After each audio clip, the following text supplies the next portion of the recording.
Buenas tardes amigos de Punto de Corte, bienvenidos a su programa Desencadenados. Soy Mayber Pinto y estaremos analizando la situación de los derechos humanos en Venezuela contado por sus víctimas, familiares y organizaciones no gubernamentales. Recuerda que tienen a su disposición nuestro portal web puntodecorte.net para ampliar toda la información y también se pueden suscribir a nuestro canal de YouTube Punto de Corte TV. El tema de hoy, el reclutamiento de niños y jóvenes en el país, el mal que les roba la infancia.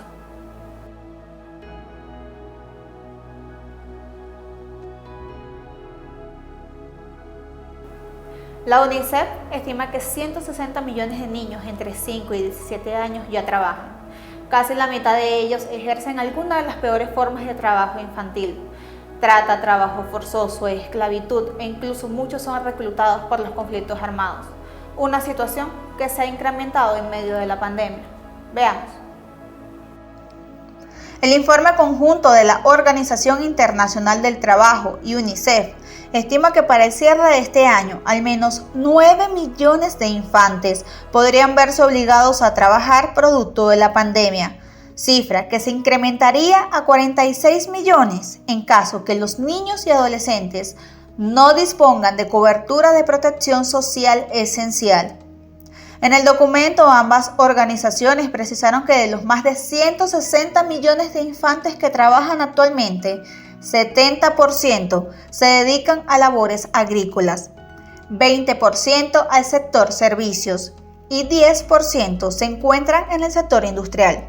Sin embargo, 79 millones de niños realizan trabajos peligrosos, algunos de ellos en minas y canteras. El convenio número 182 de la OIT dispone que entre las peores formas de trabajo infantil se encuentran todas aquellas que por su naturaleza o por las condiciones en las que se llevan a cabo es probable que dañen la salud, la seguridad o la moralidad de los niños. Entre ellas podemos mencionar cualquier forma de esclavitud como la venta y la trata de infantes, la servidumbre por deudas y la condición de siervo.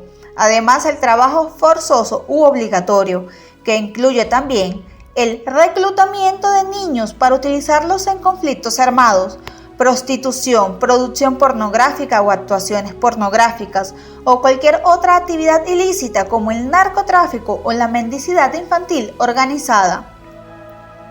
La OIT y la UNICEF aseguran que casi el 28% de los niños de 5 a 11 años y el 35% de los infantes de 12 a 14 años víctimas de trabajo infantil no están escolarizados. Incluso la OIT afirmó que para el año 2020 el porcentaje de niños de entre 5 y 14 años que no asisten a las escuelas es de 15.5% en América Latina y el Caribe, 28.1% en África del Norte y Asia Occidental, 28.1% en África subsahariana, 35.3% en Asia Central y Meridional y un 37.2% en Asia Oriental y Sudoriental. Advierten que estos niños corren el riesgo de padecer daños físicos y psicológicos, ya que el trabajo infantil restringe sus derechos, merma su educación y limita sus oportunidades, además que profundiza un círculo vicioso intergeneracional de pobreza. Las causas de este flagelo pueden ser muchas y muy variadas, desde los altos índices de pobreza y desempleo, donde los niños se ven en la necesidad de trabajar para contribuir en la subsistencia de su familia, así como las debilidades en el sistema educativo y en la protección social que brinda el Estado. De acuerdo a lo reseñado por la ONG Humanium, dedicada al apadrinamiento de niños y cuyo objetivo es acabar con la violación de los derechos infantiles en el mundo, los gobiernos deben abocarse a crear leyes sobre la edad mínima de admisión de niños al trabajo y su aplicación, además de desarrollar herramientas y mecanismos que permitan controlar el trabajo infantil a través del apoyo de iniciativas comunitarias y campañas de sensibilización. Afirman que es fundamental brindar mayor protección a nuestros niños y familias vulnerables y garantizar una educación asequible, justa, de calidad para todos. A propósito de este lamentable tema, queremos recordarles qué es lo que dispone la Declaración Universal de los Derechos Humanos. El artículo 3 destaca que todo individuo tiene derecho a la vida, a la libertad y a la seguridad de su persona. También en el artículo 4 dice que nadie estará sometido a esclavitud ni a servidumbre. La esclavitud y la trata de esclavos están prohibidos en todas sus formas. De igual forma, en el artículo 5 dice que nadie será sometido a torturas ni a penas o tratos crueles, inhumanos o degradantes. Finalmente, en el artículo 22 señala que toda persona, como miembro de la sociedad, tiene derecho a la seguridad social y a obtener, mediante el esfuerzo nacional y en la cooperación internacional, habida cuenta de la organización y los recursos de cada Estado, la satisfacción de los derechos económicos, sociales y culturales, indispensables a su dignidad y al libre desarrollo de su personalidad. Recientemente, SECODAT publicó una investigación conjunta con la agencia de periodistas Amigos de la Niñez sobre el reclutamiento de niños, niñas y adolescentes en Venezuela por el crimen organizado. Para conversar sobre el tema tenemos con nosotros a Carlos Trapani, presidente de SECODAT. Muchas gracias por estar con nosotros, señor Trapani. Hola, buenos días. Un gusto saludarte. El gusto es para nosotros. Queremos preguntarle inicialmente, ¿cómo logran estas bandas reclutar a los niños y desde qué edades se puede ver este hecho? Desde el mes de octubre del año pasado, un equipo multidisciplinario de SECODAT, integrado por periodistas, psicólogos, abogados, educadores, nos dimos a la tarea de poder documentar las dinámicas de reclutamiento de niños por parte de bandas lideradas por el Coquis, el Bampi y el Garbi, que eran bandas que hacían operaciones en la Cota 905, La Vega y el Cementerio. A partir de entrevistas a fuentes sabias, fuentes de la propia comunidad, fuentes expertas, reconstruir el relato de las comunidades, podemos identificar formas de participación y sobre todo formas de captación de niños en estos grupos armados. Hay unas motivaciones que nosotros decimos que son unas motivaciones estructurales que incrementan los factores de riesgo de captación, por ejemplo, vinculados a la pobreza, vinculados al hambre, vinculado al acceso a recursos económicos, vinculado al reconocimiento social que se tiene en la comunidad y sobre todo en el marco de la impunidad. Son distintas motivaciones que incrementan los factores de riesgo. Y con respecto a las metodologías o formas de captación, ahí hay distintos tipos, ¿no? Hay lo que llamamos mandaderos, que son niños o adolescentes que hacen algún tipo de encomienda, encargo, por instrucción, por orden o por solicitud de la banda. También hay otra forma de participación en función a ser garitero. Garitero cumple unas funciones de vigilancia, celadores, delatores, son los que ven el movimiento de las comunidades, hacen alertas tempranas en presencia de funcionarios policiales. También hay otra forma de participación vinculado al tráfico de drogas. Y hay otra forma de participación que generalmente es para adolescentes que alcanzan los 18 años, que tiene que ver con el estatus o el rol de malandro. Malandro es el que tiene acceso a armas de fuego, que tiene un poder de fuego letal y ha demostrado a la banda fidelidad, obediencia, y en función a eso adquiere como ese rol de participación. No es una escala que va en línea recta ascendente, ¿no? Hay distintos tipos de participación dependiendo el niño o el adolescente de qué se trata. Para entenderlo un poco mejor, estas bandas, ¿cómo operan? ¿Cómo captan a los niños? Ellos llegan a los sectores populares, hacen un análisis. ¿Cómo ocurre?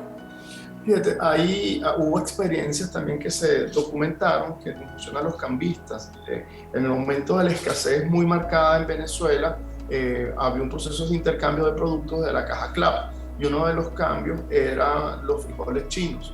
Y en función a ese proceso de intercambio y recorrido en la comunidad, se hacían los procesos de captación, reclutamiento y vinculación. También, evidentemente, las bandas tienen una presencia y un control social y territorial en las comunidades frente a una ausencia total del Estado. Y hay que hacer un poco de memoria, porque las bandas se consolidan entre el poder territorial a partir del decreto de zonas de paz, donde fue un acuerdo de donde las autoridades decidieron ceder los territorios, que no haya presencia ni control policial. Desde ese momento, esa medida que apareció para poder garantizar seguridad ciudadana, bueno, fue el caldo de cultivo, bueno, para que las bandas se apoderaran del territorio y en función a eso se aprovecharan de los factores de riesgo. Y hablo de aprovecharse de los factores de riesgo porque nosotros no estamos hablando de uso de niños para delinquir ni vinculación de niños a bandas armadas. Estamos hablando que lo que se materializa en estas comunidades son formas de esclavitud moderna bajo la modalidad de trata de personas. Entonces, ese adolescente que es captado por una simetría de poder, por estrategias de engaño, de seducción o amenaza, en función a eso, bueno, ese adolescente también es víctima de trata. Habla de la megabanda del Coqui, pero ¿tiene conocimiento de alguna otra que se dedique al reclutamiento de infantes? Fíjate, cuando se hizo el estudio, se hizo en 3 comunidades y en función a eso, bueno, se hablaba de la presencia del Coqui, pero también del impacto que generaba el Vampi y el GARIS en estas comunidades. También hubo todo un proceso y unas consecuencias a partir de los operativos policiales y militares del mes de junio de este año, donde, bueno, ahí del año pasado, y en función a eso, bueno, hubo otras dinámicas, ¿no? Y sobre todo también hubo la tendencia a la expansión del poder de fuego y el poder de control de la banda en función a La Vega. Hubo otra experiencia que se documentó que era un pastoreo de vacas, ¿no? De literalmente vacas que estaban en las partes altas de estos barrios y en función a eso habían jinetes a caballo armados donde hacían pastoreo. Y en el contexto de ese pastoreo, bueno, era una labor de inteligencia y poder mapear las comunidades. Señor Trapani, ¿tiene algunos datos o cifras de los niños que han sido reclutados por estas bandas armadas y desde qué edades son reclutados por ellas? Fíjate, es variable. Se encontraron testimonios de niños mandaderos desde los 10 años, pero el hecho de que sea mandadero no significa que formas parte activa a la banda, sino que a partir de ahí empiezan los primeros contactos y las primeras vinculaciones. Pero bueno, es variado y sobre todo que la investigación hay un elemento importante que también se intentaron contactar fuentes oficiales para desde el punto de vista oficial curar la cantidad de casos, los reportes, pero lamentablemente no tuvimos respuesta ni reporte por parte de las autoridades. Lo que sí se recibió fue un reporte de la Defensoría del Pueblo donde no tenían casos ni registro de denuncia frente a este tipo de prácticas. Bueno, por eso te das cuenta, bueno, que hay una desconexión entre las percepciones que tienen las autoridades y lo que pasa en la comunidad. Habla de las zonas de paz, habla de la impunidad. ¿Qué ha pasado para defender a estos infantes que les roban sin duda a estas megabandas la infancia y que no tienen esos recursos de Estado para poder por lo menos acceder a la educación, a estar haciendo actividades deportivas? Fíjate, hay algo interesante también en las comunidades que se puede evidenciar, que es un capital social. Es una comunidad que no está condenada a la violencia, sino también identificamos que hay líderes comunitarios, que hay iniciativas que te dan cuenta de ese esfuerzo de poder transformar la realidad.